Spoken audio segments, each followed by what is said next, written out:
5, 4, 3, 2, 1. And it's game time. ConX5 here. We're in the DM Sateca one-on-one losers bracket semifinals here with all of our European players coming in here and spectating.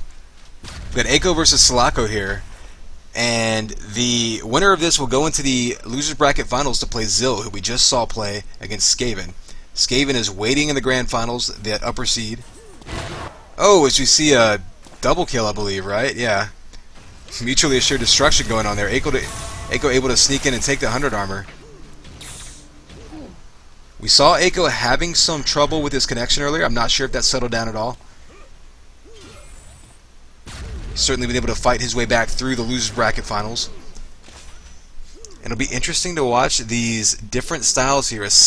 Sulaco likes to be unpredictable in this map. He likes to try to be sneaky sometimes. Sometimes his best weapon will be not moving. He'll actually wait in one area for his opponent to run to him. Aiko, on the other hand, he likes to be very methodical. He's been playing this map similarly to how someone might play, say, a refinery.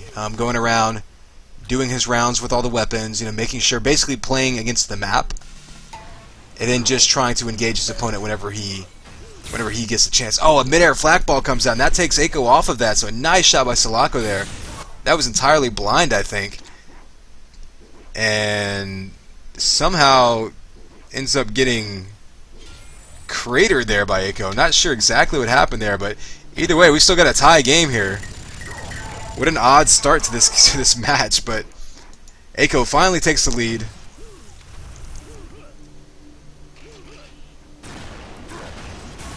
Dropping shock balls down, getting taken out by that shock juggling.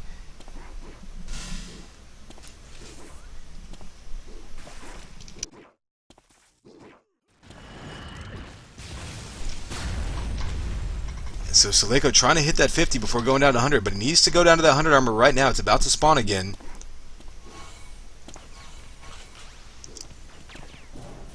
He knows where Aiko is. It's right on that 100. It's up. He doesn't know it's there. He can sneak right by, and that's one of the risks.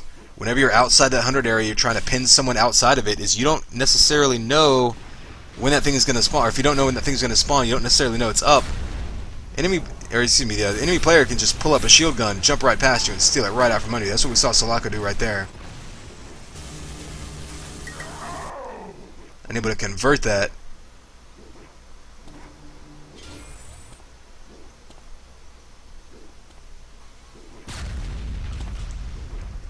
Aiko, however, being very good at playing patient. Even when he goes down, he's not going to give up any free kills by trying to dive right back at you and take you back down again.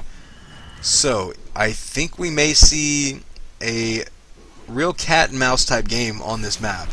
A lot of our other matches have been kind of a mix of styles, and certainly these guys have different styles.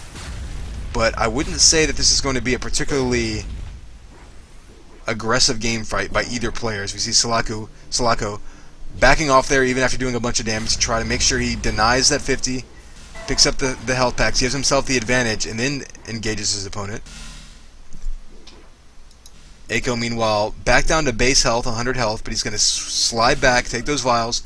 What we're seeing is these two players kind of split sides of the map here. It's almost like they're each sitting on their side of the map, doing what they can, soaking up whatever vials. And then every once in a while they'll come in together and they'll fight, and then they'll back off into their own corners, almost like boxers or something. And what's going to happen is eventually one person's going to have to say, "Hey, I have the advantage over the other guy. I'm going to push forward at all costs and try to force the issue here. One of us is going to die." Oh, we see a nice. I think did Aiko actually combo Sulaco's shock ball there? Not sure if that's what happened. It could have been a little networking glitch, but that's what it looked like happened to me. There's a nice cutoff either way by Aiko, able to give himself the advantage in getting to that 100 armor. There's a ton of damage there, so Sulaco can't put up a shield gun because it just got annihilated by the flag.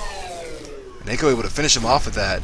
Oh, and a quick comeback by Sulaco, knowing the map very well, comes right back, gets sort of a reverse spawn kill, and Aiko goes down, trying to grab that 50 armor, being a little bit too predictable there. So Sulaco now has Eiko on the run. We're going to watch him. He's trying to be really aggressive here to build some sort of, any kind of lead he can build as he's got this weapons, armor, and health advantage. Oh, you see Goo coming out right there. Oh, misses the easy LG shot, and he drops right back down into that Goo. Wow. Oh, and another Goo shot by Sulaco. He may have found his favorite weapon in this map. He's certainly been using it very effectively. And I don't know Eiko that well as a player. Certainly there have been players in the past where if you pull off a Goo shot or two on them, that alone could be enough to throw them completely off of their game just mentally. Eiko's certainly able to come back and take him out with a combo there. Let's go see what Eiko's doing now. Not looking great. Doesn't really have any armor. Doesn't have any extra health or anything. So he can certainly go down quickly if he's not careful. Finally picks up the 50. 100 armor is still a few seconds away. He'll probably roll around and try to get himself in position. And the fight over 100 armors may take place. Oh, wow. Last second rocket. Probably would have gone down there. Probably expect Sulaco to come diving at him soon to try to take him out because he's down to 27 health. Oh, able to pick up those health packs, so Sulaco may be going up to take that 50 armor. Exactly what he was doing. Able to get that flak ball off, but misses or has to piston back up. Those health packs are gone, so he's a little desperate for health right now because that armor's not going to do him any good. So there we go. See Sulaco back up to 93 health. Rotating back around. You got a good amount of time to the 100 armor, so he's probably just going to switch through and pick up some vials. Stack up as much as he can. And again, we're seeing both players being very careful and methodical in this map. So I have a feeling this will end up being another low score, one of the lower scoring games rather. Ooh, flak ball gets eaten by a shock ball. Drops one on his head though as he takes the 100 armor. So Eiko is probably hurting pretty bad. Sulaco's hurting a little worse. Eiko goes back and takes that health, so he's back up to 41 and 100. He can go in the offensive right now. 50 armor's up. He's going to go ahead and convert that into a kill and then go straight for the spawn. Smart move by Eiko. However, rockets hit him right in the face. He's in a bad spot there up by that 50 armor, so rockets are going to splash damage him off. Sulaco maybe get a second kill here. Wow, a nice dodge right there, right over his head. Able to use those rockets to actually get 2 kills off of Eiko as he was diving for that 50 armor, so it's good use of the map right there. Knowing that 50 is in a really dangerous area where you can't really use the shield gun to protect yourself because the damage is going to hit you from all different angles. Oh, you heard those prediction flak balls coming in by Eiko, able to get, or gives away his position. Sulaco able to use that to do a ton of damage with the combo. Now these two very careful players, kind of listening in, trying to hear what the other guy's doing, listen for him to pick up something.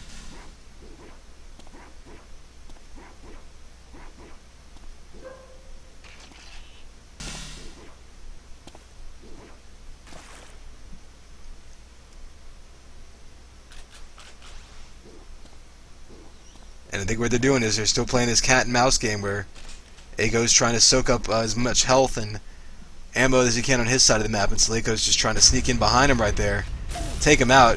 He knows that he has a big health advantage, so if they can fight this one-on-one fight here, Sulaco's got a really good shot to get a frag out of this. Oh, a big flak comes in by Eiko. Sulaco down to 52 health. Eiko's got to be weak. He's down to 29 health, but he's able to pick up that 100 armor, so Sulaco cannot capitalize on that. He had a huge advantage there, and just didn't get in between Eiko and the 100 armor, so good move by Eiko. Now all of a sudden he's no longer at the disadvantage he was.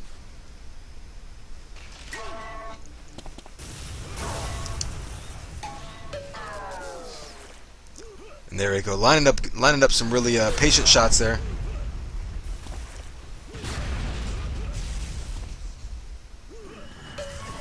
Oh, a nice teleport LG shot. That's quick target acquisition.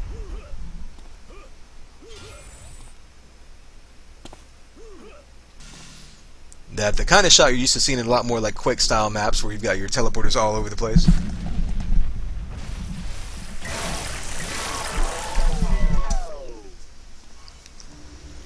So a duel in the water goes Aiko's way. However, he takes a ton of damage from the rockets, so that 100 armor more or less negated. Oh, he catches him out. Catches him out at the health there. Able to take him down. Sulaco, though, down to 45 health.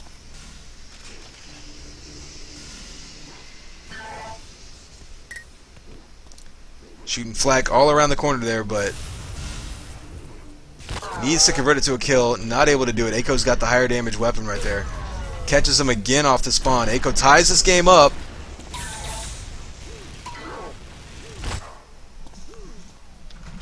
And was that? That was another... Wow, they both killed each other again, so... Some extremely odd but even match we're seeing right here between two players with very different styles. Aiko being a little more methodical, whereas Sulaco being a little more just straight sneaky. These two are kind of rotating around each other and then converging at the same time, or converging on power-ups, and then just having odd things happen. These close quarters has led them to quite a few double kills already, or excuse me, double KOs rather.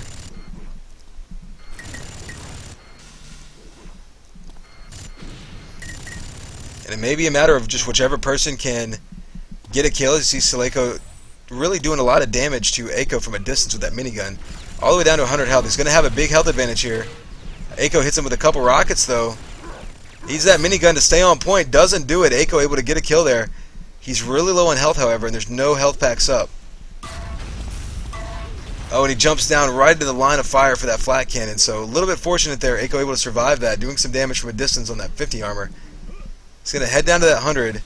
It does come up. He's going to pick it up, though. Gives him a big advantage now in armor. However, he's still pretty low on health, so if Sulaco can get some flak damage out, he can win a battle here.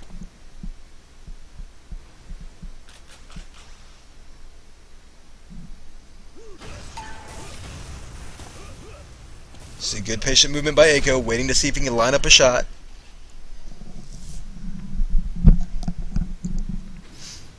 Just trying to predict. Doesn't want to put himself in the line of fire. Pops through, able to get one kill.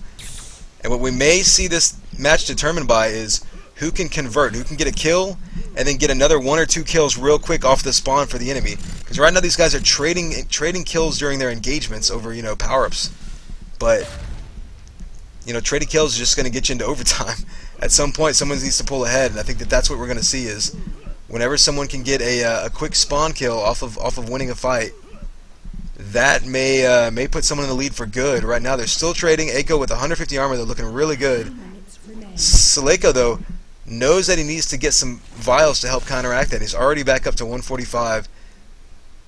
He's going to anticipate some anticipation. Not coming in by Aiko, though. He's expecting Aiko to be spamming that top area.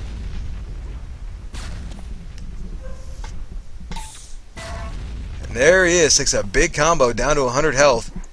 Aiko took some damage, but he had so much armor, he should be fine.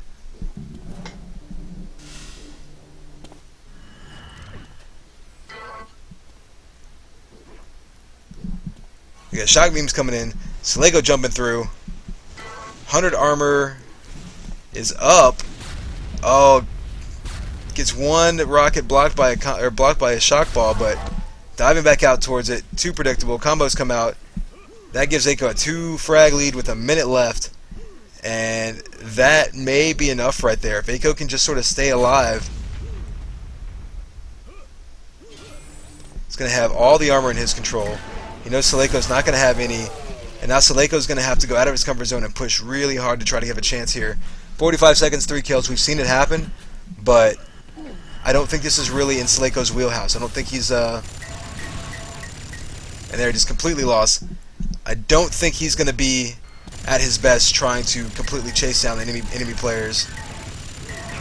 And indeed, Aiko going on a killing spree there, and we're going to see him pulling away. So we'll go ahead and take a look at these stats here, as Aiko really completely dominating the pickups. I mean, both 100 armor and 50, and even the vials are all going to, or excuse me, the vials do actually go to Sulaco more. But, Aiko dominating all the armor. and more importantly than that, able to convert that armor dominance into caps, at least later in the game. Able to take that lead and force Sulaco to jump into him and be a little bit more predictable. He was able to finally pull ahead in the final moments there, the final minutes there.